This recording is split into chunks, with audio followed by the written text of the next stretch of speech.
Bonjour Cécilia Sévry. Alors si demain on pouvait partir explorer le monde sans jamais se soucier de la batterie, en tout cas de l'état de charge de nos appareils connectés. En fait, c'est déjà la réalité, Delphine, parce que je vous propose aujourd'hui de mettre un petit peu de chaleur humaine dans la tech. Avec cette technologie, une montre qui fonctionne grâce à la chaleur corporelle. La société américaine Matrix a développé en fait cette Power Watch, une montre connectée qui se recharge directement au contact de la peau. Dites-nous comment.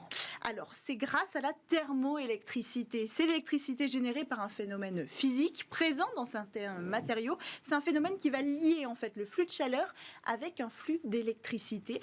Phénomène qui a été découvert au 19e siècle. On appelle ça l'effet Seebeck, du nom du chercheur qui l'a découvert. Et ici, le matériau, en l'occurrence, c'est le corps humain, la peau.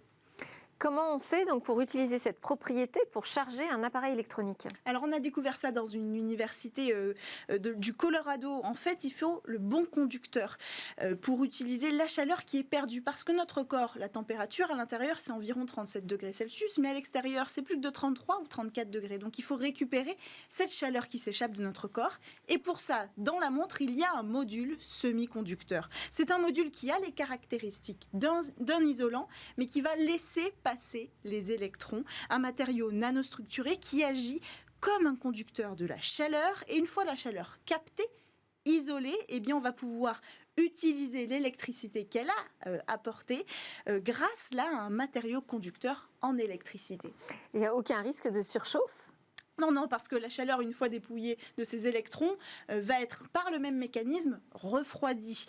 C'est une technologie capable à la fois de récupérer la chaleur et de la refroidir. Rien d'étonnant parce que la thermoélectricité, c'est un des principes de base aussi des réfrigérateurs aujourd'hui, ceux qui convertissent le signal électrique cette fois en signal thermique. Et combien de volts avons-nous sous la peau? Alors, la technique permet de générer environ 1 volt par centimètre carré de peau. Alors, appliqué à toute la surface du bracelet, ça ferait à peu près 5 volts, ce qui est largement suffisant pour alimenter une montre connectée.